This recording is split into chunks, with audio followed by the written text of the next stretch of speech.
اللہ اللہ اللہ۔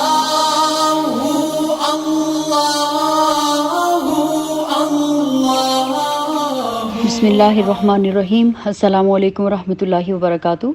رب اشرح لی صدری ویسر لی امری واحلل عقدۃ من لسانی یفقہوا قولی۔ رب زدنی علما، رب یسر ولا تعسر وتمم بالخیر، ربنا اتمم لنا نورنا واغفر لنا انک علی کل شیء قدیر۔ آج انشاءاللہ تعالی العزیز سورہ بقرہ آیت نمبر 124 پارہ 1 سے سٹارٹ کریں گے۔ بسم اللہ الرحمن الرحیم۔ یاد کرو کہ جب ابراہیم علیہ السلام کو اس کے رب نے چند باتوں میں آزمایا۔ اب دیکھیں، پہلے بنی اسرائیل کا تذکرہ کنٹینیوسلی چلا آ رہا تھا۔ ہم لوگ دیکھ رہے تھے کہ بنی اسرائیل کو جو ہے ان کا مکمل احوال جو ہے وہ بتایا جا رہا تھا، جو ان کو احکامات دیے گئے اور ان کا جو رویہ تھا وہ ساری چیزیں ہمیں بتائی گئی ہیں۔ ایک نئی امت کو جب اٹھایا جا رہا ہے اور وہ امت مسلمہ ہے، امت جو بنی اسرائیل ہیں، ان کو جب امامت کے جو فرائض ہیں ان سے جب ان کی غفلت کی بنا پر اور ان کو جب معزول کیا جا رہا ہے تو وہ ساری جو غلطیاں انہوں نے کی وہ بتائی جا رہی ہیں، وہ دہرائی جا رہی ہیں۔ اور اس کے علاوہ جو ان سے عہد لیے گئے، جس طرح سے انہوں نے اللہ رب العزت کی نافرمانیاں کی، اور اس سب کی ریزن کیا ہے کہ یہ جو نئی امت اٹھائی جا رہی ہے یہ ان غلطیوں سے بچ جائے، یہ لوگ وہ غلطیاں نہ کریں۔ تو اللہ رب العزت اب یہاں پہ ہمیں کس کا ذکر بتا رہے ہیں، کس کا واقعہ بتا رہے ہیں؟ اللہ رب العزت بتا رہے ہیں کہ یاد کرو جب ابراہیم علیہ السلام کو اس کے رب نے چند باتوں میں آزمایا۔ قرآن پاک میں مختلف مقامات پر حضرت ابراہیم کی جو سخت آزمائشیں تھیں ان کی تفصیل بیان ہوئی ہے، اور ان ساری آزمائشوں سے گزر کر حضرت ابراہیم علیہ السلام نے اپنے آپ کو اس بات کا اہل ثابت کیا تھا کہ انہیں بنی نوع انسان کا امام اور رہنما بنایا جائے۔ جس وقت سے حق حضرت ابراہیم علیہ السلام پر منکشف ہوا، اس وقت سے لے کر اپنی زندگی کے آخری سانس تک ان کی پوری زندگی جو ہے وہ سراسر قربانی ہی قربانی تھی۔ دنیا میں جتنی چیزیں ایسی ہیں جن سے انسان واقعی محبت کرتا ہے، ان میں سے کوئی بھی چیز ایسی نہیں تھی کہ جس سے حضرت ابراہیم علیہ السلام نے حق کی خاطر جس چیز کو قربان نہ کیا ہو۔ دنیا میں جتنے خطرات ایسے ہیں جن سے انسان ڈرتا ہے، ان میں سے کوئی ایسا خطرہ نہیں تھا جس سے انہوں نے حق کی راہ میں جھیلا نہ ہو۔ تو حضرت ابراہیم علیہ السلام کی زندگی جو ہے وہ آزمائشوں سے بھرپور تھی، اور حضرت ابراہیم علیہ السلام ان ساری آزمائشوں میں پورا اترے۔ اللہ رب العزت کیا فرما رہے ہیں کہ اور وہ ان سب میں پورا اتر گیا، تو اس نے کہا میں تجھے سب لوگوں کا پیشوا بنانے والا ہوں۔ یعنی اللہ رب العزت نے کیا حضرت ابراہیم سے کہا کہ میں تجھے سب لوگوں کا پیشوا بنانے والا ہوں۔ ابراہیم نے عرض کیا اور کیا میری اولاد سے بھی یہی وعدہ ہے؟ اس نے جواب دیا میرا وعدہ ظالموں سے متعلق نہیں ہے۔ اب دیکھیں، یہ جو ہم انسان ہیں نا، نارملی بھی اگر ہم مائیں بھی بچوں کے لیے جب دعا کرنے لگتی ہیں یا اپنی ذات کے لیے جب دعائیں مانگ رہی ہوتی ہیں تو فوراً جو سامنے دعائیں آ جاتی ہیں ایک دم سے زبان سے پھسلنا شروع ہو جاتی ہیں، وہ اپنی اولاد کے لیے دعائیں ہیں۔ اور اتنی شدت سے ہم کبھی کسی کے لیے بھی دعا نہیں کرتے جتنی شدت سے اپنی اولاد کے لیے دعا کرتے ہیں، اور انسان جو ہے نا وہ اپنی اولاد کے لیے بڑا حریص ہوتا ہے۔ تو حضرت ابراہیم علیہ السلام کو جب یہ خوشخبری سنائی گئی کہ میں تجھے سب لوگوں کا پیشوا بنانے والا ہوں، تو نیچرلی دیکھیں ان کے جو ہے نا فوراً کیا خواہش جو ہے وہ زبان پہ آ گئی، اور کیا میری اولاد سے بھی یہی وعدہ ہے؟ تو فرمایا کہ نہیں، میرا وعدہ ظالموں سے متعلق نہیں ہے۔ یعنی یہ وعدہ تمہاری اولاد کے صرف اس حصے سے تعلق رکھتا ہے جو صالح ہو، جو صالح لوگ ہوں گے ان کے لیے تو یہ وعدہ ہوگا، لیکن ان میں سے جو ظالم ہوں گے ان کے لیے یہ وعدہ نہیں ہے۔ اب اس سے یہ بات خود بخود ظاہر ہو جاتی ہے کہ گمراہ یہودی اور مشرک جو ہیں، یہ بنی اسماعیل کہلانے والے یہ سارے، یہ اس وعدے کے مصداق نہیں ہیں۔ اس وعدے کے زمرے میں صرف وہی لوگ آتے ہیں جو صالح ہیں، جو فرمانبردار ہیں، اور وہی اس سارے وعدے کے حقدار ہوں گے۔ اور یہ کہ ہم نے اس گھر کو لوگوں کے لیے مرکز اور امن کی جگہ قرار دیا تھا، اور لوگوں کو حکم دیا تھا کہ ابراہیم جہاں عبادت کے لیے کھڑا ہوتا ہے اس مقام کو مستقل جائے نماز بنا لو، اور ابراہیم اور اسماعیل کو تاکید کی تھی کہ میرے اس گھر کو طواف اور اعتکاف، رکوع اور سجدہ۔ ابراہیم نے دعا کی اے میرے رب، اس شہر کو امن کا شہر بنا دے، اور اس کے باشندوں میں سے جو اللہ اور آخرت کو مانے انہیں ہر قسم کے پھلوں کا رزق دے، جواب میں اس کے رب نے فرمایا اور جو نہ مانے گا دنیا کی چند روزہ زندگی کا سامان تو میں اسے بھی دوں گا مگر آخر کار اسے عذاب جہنم کی طرف گھسیٹوں گا اور وہ بدترین ٹھکانہ ہے۔ اور یاد کرو ابراہیم اور اسماعیل جب اس گھر کی دیواریں اٹھا رہے تھے تو دعا کرتے جاتے تھے، اے ہمارے رب ہم سے یہ خدمت قبول فرما لے، تو سب کی سننے والا اور سب کچھ جاننے والا ہے۔ اے رب ہم دونوں کو اپنا مسلم یعنی کہ مطیع فرمان بنا، ہماری نسل سے ایک ایسی قوم اٹھا جو تیری مسلم ہو، ہمیں اپنی عبادت کے طریقے بتا اور ہماری کوتاہیوں سے درگزر فرما، تو بڑا معاف کرنے والا اور رحم فرمانے والا ہے۔ اور اے رب ان لوگوں میں خود انہی کی قوم سے ایک ایسا رسول اٹھائیو جو انہیں تیری آیات سنائے، ان کو کتاب اور حکمت کی تعلیم دے اور ان کی زندگیاں سنوارے، تو بڑا مقتدر اور حکیم ہے۔ اب یہ جو زندگی سنوارنا ہے نا، اس میں خیالات، اخلاق، عادات، معاشرت، تمدن، سیاست، یعنی ہر چیز کو سنوارنا جو ہے یہ مقصود ہے۔ اور حضرت ابراہیم علیہ السلام کی دعا جو ہے یہ بڑی جامع دعا ہے جو حضرت ابراہیم علیہ السلام نے اپنی اولاد کے لیے کی تھی۔ یعنی جب منصب امامت کے متعلق پوچھا تھا نا تو ارشاد ہوا تھا کہ اس منصب کا وعدہ تمہاری اولاد کے صرف مومن اور صالح لوگوں کے لیے ہے، ظالم جو ہیں وہ اس سے مستثنا ہیں۔ تو اس کے بعد جب حضرت ابراہیم علیہ السلام رزق کے لیے دعا کرنے لگے تو پھر وہ جو سابق فرمان تھا نا اللہ رب العزت کا، اس کو انہوں نے اپنے سامنے رکھا اور اس کو سامنے رکھ کر انہوں نے صرف اپنی مومن اولاد کے لیے ہی پھر دعا کی۔ لیکن اللہ تعالیٰ نے جواب میں اس غلط فہمی کو فوراً رفع فرما دیا اور انہیں بتایا کہ امامت صالح اور چیز ہے اور دنیا کا جو رزق ہے نا وہ دوسری چیز ہے۔ امامت جو ہے نا وہ صرف نیک مومنین کو، صالحین کو ملے گی، لیکن جو دنیا کا رزق ہے وہ مومنوں کو بھی دیا جائے گا، وہ کافروں کو بھی دیا جائے گا، وہ سب کو دیا جائے گا۔ تو اس سے یہ بات خود بخود نکل آتی ہے کہ اگر کسی کو دنیا کا رزق جو ہے یہ فراوانی کے ساتھ مل رہا ہو تو وہ اس غلط فہمی میں نہ پڑ جائے کہ اللہ تعالیٰ اس سے راضی بھی ہے۔ آج کل تو ہم لوگوں نے یہی عقیدہ بنا لیا ہوا ہے نا، بلکہ ہم لوگوں نے تو اللہ کی رضا کو جوڑ ہی اس چیز کے ساتھ دیا ہوا ہے کہ کسی کو بہت رزق مل رہا ہے، کسی کو بہت نعمتیں مل رہی ہیں، کسی کو بہت بیٹے مل رہے ہیں اور شہرت مل رہی ہے، عزت مل رہی ہے، ہم سمجھتے ہیں کہ یہ بندہ جو ہے نا اس سے اللہ راضی ہے، بھئی اس نے تو پتہ نہیں کون سا نیک عمل کیا، اس سے تو اللہ بہت راضی ہیں۔ اور جس کو ہم کسی آزمائش میں دیکھتے ہیں، کسی تکلیف میں دیکھتے ہیں، بعض لوگ ایسے ہوتے ہیں کہ پہ در پہ ان پہ نہ آزمائشیں آتی رہتی ہیں، ایک تکلیف ابھی ختم نہیں ہوتی دوسری کسی بڑی تکلیف میں مبتلا ہو جاتے ہیں، لیکن نہ تو وہ نافرمانی کا راستہ اختیار کرتے ہیں، نہ وہ اپنے رب کا جو ہے وہ در چھوڑتے ہیں، اللہ کی فرما برداری میں بھی لگے رہتے ہیں۔ اور ان کے لیے اکثر و بیشتر ہمارے معاشرے میں یہ جملے بولے جاتے ہیں کہ پتہ نہیں فلاں تو بہت عبادتیں بھی کرتا ہے، فلاں تو بہت نیک بھی ہے، اللہ جانے کہ اس نے کس بات سے رب کو ناراض کر دیا ہوا ہے کہ اس کی آزمائشیں ختم ہونے کا نام ہی نہیں لیتی۔ حالانکہ بینگ مسلم ہمیں اس بات کا پتہ ہے، حدیث مبارکہ ہے، واضح حدیث ہے کہ سب سے زیادہ دنیا میں آزمائشیں اللہ کے نبی صلی اللہ علیہ وآلہ وسلم پر آئی ہیں، پھر آپ صلی اللہ علیہ وآلہ وسلم کے بعد جو باقی کے انبیاء ہیں اور ان کے بعد جو باقی صالحین ہیں، صحابہ ہیں، انبیاء کے ساتھی ہیں، اور جس طرح سے ایمان میں جس کا لیول جتنا زیادہ ہے اس پہ آزمائشیں اتنی ہی زیادہ آتی ہیں، اور یہ آزمائشیں اس کو کوئی سزا دینے کے لیے یا تکلیف دینے کے لیے نہیں، اس کو اللہ کے قریب کرنے کے لیے آتی ہیں۔ تو یہ چیز ہے کہ دنیا کا رزق یا دنیا کی چیزیں جو ہے نا ان کے ساتھ اللہ کی رضا کو کبھی بھی نہیں جوڑا جا سکتا ہے۔ اس کے بعد کی آیت میں ہے کہ اب کون ہے جو ابراہیم کے طریقے سے نفرت کرے، جس نے خود اپنے آپ کو حماقت اور جہالت میں مبتلا کر لیا ہو، اس کے سوا کون یہ حرکت کر سکتا ہے؟ ابراہیم تو وہ شخص ہے کہ جس کو ہم نے دنیا میں اپنے کام کے لیے چن لیا تھا اور آخرت میں اس کا شمار صالحین میں ہوگا۔ اس کا حال یہ تھا کہ جب اس کے رب نے اس سے کہا کہ مسلم ہو جا تو اس نے فوراً کہا میں مالک کائنات کا مسلم ہو گیا۔ قال اسلمت لرب العالمین۔ مسلم کا میننگ کیا ہوتا ہے؟ فرما بردار۔ اور یہ جو ہم لوگ پڑھے ہوتے ہیں نا کہ آپ کس ٹھیک ہے مسلمان تو سب ہیں لیکن آپ کا فرقہ کون سا ہے، کس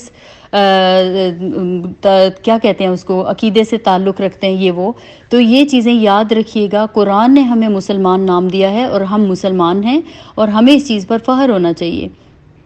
ہمیں فرقہ بندیوں میں نہیں پڑھنا، ہمیں باقی چیزوں میں نہیں پڑھنا، ان لڑائی جھگڑوں میں نہیں پڑھنا ہے۔ تو حضرت ابراہیم علیہ السلام کا بھی بتایا گیا احوال جو بتایا جا رہا ہے کہ اس کا حال یہ تھا کہ جب اس کے رب نے اس سے کہا مسلم ہو جا تو اس نے فوراً کہا میں مالک کائنات کا مسلم ہو گیا. اسی طریقے پر چلنے کی ہدایت اس نے اپنی اولاد کو کی تھی اور اسی کی وصیت یعقوب اپنی اولاد کو کر گیا. اس نے کہا تھا میرے بچوں اللہ نے تمہارے لیے یہی دین پسند کیا ہے لہٰذا مرتے دم تک مسلم ہی رہنا. اب مسلم جو ہے مسلم کیا کرتا ہے اللہ کے آگے سرے اطاعت ہم کر دیتا ہے, اللہ ہی کو اپنا مالک, اللہ ہی کو اپنا آقا, اللہ ہی کو اپنا حاکم اور معبود مانتا ہے. تو حضرت ابراہیم علیہ السلام سے بھی یہی ڈیمانڈ کی گئی تھی, یعنی جو اپنے آپ کو مکمل طور پر اللہ کے سپرد کر دے, اس ہدایت کے مطابق دنیا میں زندگی بسر کرے جو اللہ کی طرف سے آئی ہو. اس عقیدے اور اس طرز عمل کا نام اسلام ہے اور یہی تمام انبیاء کا دین تھا. یعنی شروع سے لے کے حضرت آدم علیہ السلام سے لے کر اینڈ تک جتنے بھی انبیاء آئے ہیں ان کا یہی دین تھا. حضرت یعقوب علیہ السلام کا ذکر خاص طور پر کس لیے فرمایا گیا؟ کیونکہ حضرت یعقوب علیہ السلام کا جو دوسرا نام تھا وہ اسرائیل تھا, یعنی اللہ کا بندہ. اور حضرت یعقوب علیہ السلام کے 12 بیٹے تھے جو بنی اسرائیل کہلاتے ہیں. حضرت یعقوب حضرت اسحاق کے بیٹے ہیں اور حضرت اسحاق حضرت ابراہیم علیہ السلام کے بیٹے ہیں. تو اس حوالے سے ان کا آگے ذکر اس لیے کیا گیا ہے کیونکہ حضرت یعقوب علیہ السلام کی جو اولاد ہے وہ بنی اسرائیل کہلاتی ہے اور بنی اسرائیل کو ہی نصیحت کی گئی. یعنی حضرت یعقوب کا خاص طور پر یہاں پہ ذکر فرمایا گیا کہ اس نے کہا تھا کہ میرے بچوں اللہ نے تمہارے لیے یہی دین پسند کیا ہے لہٰذا مرتے دم تک مسلم ہی رہنا. پھر کیا تم اس وقت موجود تھے جب یعقوب اس دنیا سے رخصت ہو رہا تھا؟ اس نے مرتے وقت اپنے بیٹوں سے پوچھا بچوں میرے بعد تم کس کی بندگی کرو گے؟ ان سب نے جواب دیا ہم اسی ایک اللہ کی بندگی کریں گے جسے آپ نے اور آپ کے بزرگوں ابراہیم علیہ السلام, اسماعیل علیہ السلام اور اسحاق علیہ السلام نے خدا مانا اور ہم اسی کے مسلم ہیں. وہ کچھ لوگ تھے جو گزر گئے, جو کچھ انہوں نے کمایا وہ ان کے لیے ہے اور جو کچھ تم کماؤ گے وہ تمہارے لیے ہے. تم سے یہ نہ پوچھا جائے گا کہ وہ کیا کرتے تھے. یہودی کہتے ہیں یہودی ہو تو راہ راست پاؤ گے, عیسائی کہتے ہیں عیسائی ہو تو ہدایت ملے گی. ان سے کہو نہیں بلکہ سب کو چھوڑ کر ابراہیم کا طریقہ, اور ابراہیم مشرکوں میں سے نہ تھا. آج ہم لوگ بھی اکثر ایسے پمفلٹس دیکھتے ہیں, میں نے کئی پمفلٹس جو کہ مختلف مکتبہ فکر کے لوگوں کے ہیں کہ اگر جنت میں جانا چاہتے ہو نا تو اس فرقے میں آ جاؤ, جنت میں جانا چاہتے ہو تو اس فرقے میں آ جاؤ. جبکہ ہمیں قرآن و حدیث سے کیا سبق ملتا ہے کہ اگر جنت میں جانا ہے تو خالصتاً اللہ کے رسول صلی اللہ علیہ وسلم کا طریقہ اپنانا ہوگا. ہمیں قرآن و سنہ کے مطابق بالکل 100% اس کے مطابق زندگی گزارنا ہوگی تو پھر ہی جنت ملے گی. جنت کوئی اتنی سستی چیز نہیں ہے. اگر کوئی طریقہ ہمیں اپنی زندگیوں میں ایسا ملتا ہے جو قرآن و سنہ سے ہٹ کر ہے تو اس طریقے کو چھوڑ دیں. اپنی زندگی کے ہر لمحے کو, ہر عمل کو دیکھیں, اگر اللہ اور اس کے رسول صلی اللہ علیہ وسلم کے احکامات کے مطابق ہے, رسول اللہ صلی اللہ علیہ وسلم کی زندگی سے ہمیں وہ چیزیں ملتی ہیں تو ان کو اپنا لیجئے, اگر نہیں ملتی ہیں تو ان کو چھوڑ دیجئے. اور آپ دیکھیے کہ ہمیں قرآن کیا بتا رہا ہے. یہودیوں کے بھی کچھ ایسے ہی عقائد تھے, حق پہ آنے راہ راست پانی ہے تو ہمارے ساتھ آنا ہوگا. عیسائی کیا کہتے تھے, ہمارے ساتھ ہو جاؤ گے تو ہدایت ملے گی. تو اللہ کیا فرماتے ہیں, ان سے کہو نہیں بلکہ سب کو چھوڑ کر ابراہیم کا طریقہ, اور ابراہیم مشرکوں میں سے نہیں تھے. اب شرک ایسی چیز ہے کہ اللہ رب العزت اگر چاہیں گے نا تو باقی ہر گناہ معاف فرما دیں گے, لیکن شرک اللہ تعالیٰ کبھی معاف نہیں کریں گے. اور ہمیں کم از کم اپنے رب کی محبت میں اتنا غیرت مند ضرور ہونا چاہیے کہ ہمیں سکون ہی نہ ملے کہیں پہ اگر ہم سے کوئی ایسی غلطی ہو رہی ہو یا کسی کو ہم شرک کرتا دیکھ لیں تو دل تڑپ جانا چاہیے. کم از کم اللہ کی محبت نا اتنی ضرور دل میں ہونی چاہیے. اور ہمیں بیسیکلی ہوتا کیا ہے کہ جب ہم دیکھتے ہیں نا کہ کہیں پہ بات ہونے لگی ہے کہ یہ چیز شرک ہے یا وہ چیز شرک ہے, ہم وہاں سے بھاگ پڑتے ہیں. ہم کہتے ہیں کہ نہیں, وہ وجہ کیا ہوتی ہے, ہمارے اندر خوف ہوتا ہے کہیں ہم کچھ ایسا عمل کر رہے ہوئے جو ہمیں بڑا محبوب ہوگا تو اس میں شرک ہوا نا تو یہ چیز بڑی نا ڈرا دینے والی ہے, میرا تو نفس اس چیز کو ایکسیپٹ نہیں کرے گا. تو ہمیں بیسیکلی اللہ کی محبت میں سب سے زیادہ شدید ہونا چاہیے اور شرک سے بچتے رہنا چاہیے.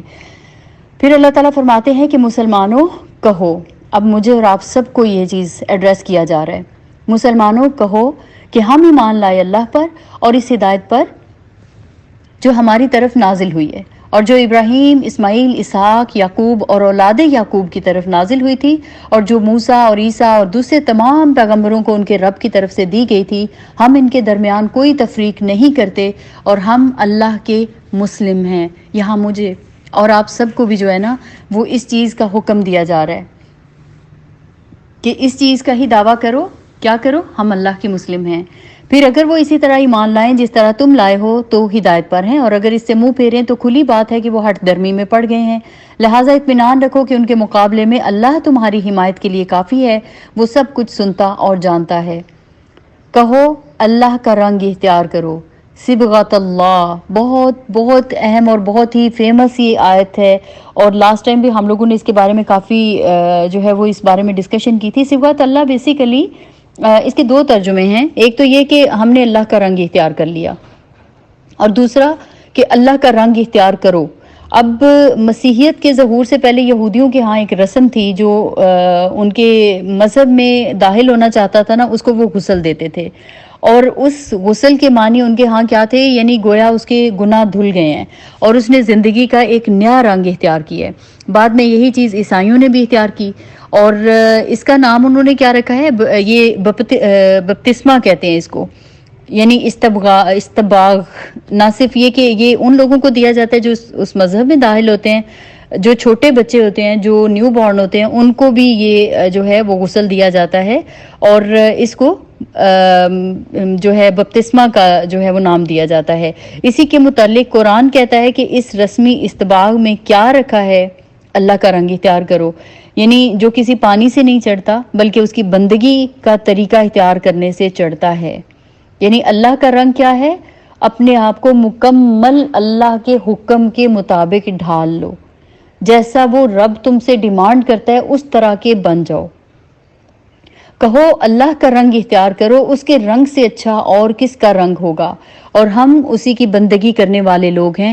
اے نبی صلی اللہ علیہ وآلہ وسلم، ان سے کہو کیا تم اللہ کے بارے میں ہم سے جھگڑتے ہو، حالانکہ وہی ہمارا رب بھی ہے اور تمہارا رب بھی۔ ہمارے اعمال ہمارے لیے ہیں اور تمہارے اعمال تمہارے لیے، اور ہم اللہ ہی کے لیے اپنی بندگی کو خالص کر چکے ہیں۔ اب دیکھیں، یہ فرقوں کی جنگ ہے نا، اس سے ہمیں بیسیکلی نکلنا ہے۔ یہ جو اللہ کے بارے میں ہم جھگڑتے ہیں نا، بار بار ہمیں حکم دیا جا رہا ہے۔ یہودیوں میں بھی یہی چیزیں چل رہی تھیں، عیسائیوں میں بھی یہی چیزیں چل رہی تھیں، آج ہم لوگ بھی انہی جھگڑوں میں پڑے ہوئے ہیں۔ تو اللہ تعالیٰ کیا فرماتے ہیں کہ نبی ان سے کہو کیا تم اللہ کے بارے میں ہم سے جھگڑتے ہو، حالانکہ وہی ہمارا رب بھی ہے اور تمہارا رب بھی، ہمارے اعمال ہمارے لیے ہیں۔ اور یہاں پہ دیکھیے رب کا لفظ استعمال ہو رہا ہے۔ رب بیسیکلی رب کے میننگ ہوتے ہیں، یعنی جو اپنے مخلوقات کی ہر ضرورت کو جانتا ہے کہ کب کس کو کس وقت کیا چاہیے، اور وہی ہے جو رازق ہے، وہی رب کے میننگ میں نا وہ چیز آ جاتی ہے، یعنی کچھ بھی آپ کو چاہیے نا، ایون سانس ہے نا، یہ بھی وہی دے رہا ہے۔ سمندروں کے نیچے جو مخلوقات ہیں نا، ان کو بھی کوئی رزق دے رہا ہے نا، یا ان کو زندگی دے رہا ہے تو وہ رب دے رہا ہے۔ بچہ جب ماں کے پیٹ میں ہوتا ہے وہ نہیں جانتا، ماں کو کیا پتا ہوتا ہے اس کو کیا کھلانا ہے، کیسے کھلانا ہے، وہ رب کھلا رہا ہوتا ہے، اس کو کتنی کب ضرورت ہے وہ رب اس کی پرورش کر رہا ہوتا ہے۔ اور جب بندہ دنیا میں آ جاتا ہے تو ہم میں کیا عقل تھی، کیا سمجھ تھی، کون ہے سکھانے والا؟ تو اللہ بہتر جانتا ہے کس کو کب کیا چاہیے، اس لیے سوائے اللہ کے کبھی کسی کے سامنے ہاتھ مت پھیلائیں، سوائے اللہ کے کبھی کسی کے سامنے اپنی حاجتیں پیش نہ کریں۔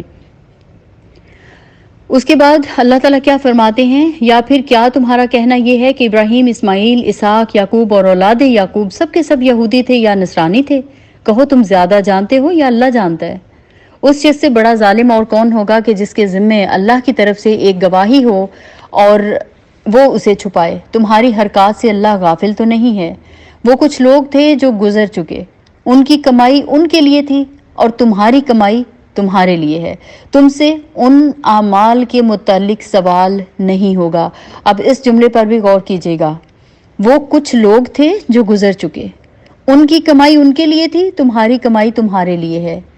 ایسا نہیں کہ اگر آپ کسی کے ساتھ اپنے آپ کو جوڑ لیتے ہیں تو آپ کہیں کہ ہمارے بڑے یہ کر گئے ہیں اور ہم جو ہیں وہ ہمیں تو کچھ بھی کرنے کی ضرورت نہیں ہے، یا وہ ہمارے لیے کچھ کر پائیں گے، نہیں، ان کی کمائی اللہ فرما رہے ہیں تم ان کے لیے تھی، تمہاری کمائی تمہارے لیے ہے۔ تم سے ان کے اعمال کے متعلق سوال نہیں ہوگا۔ اب یہاں پہ پارہ نمبر 1 جو ہے وہ کمپلیٹ ہوتا ہے۔ اس کو تھوڑا سا ہم لوگ ایک دفعہ دیکھ لیں ان آیات کو، یعنی پہلے بنی اسرائیل کا طویل تذکرہ، اس کے بعد اللہ رب العزت نے ساری انسانیت کے لیے ایک ماڈل پیش کیا ہے، ساری انسانیت کے امام حضرت ابراہیم علیہ السلام، کیونکہ اہل کتاب حضرت اسحاق کے واسطے سے اپنی نسبت جو ہے نا وہ حضرت ابراہیم سے کیا کرتے تھے اور اس پر فخر کرتے تھے۔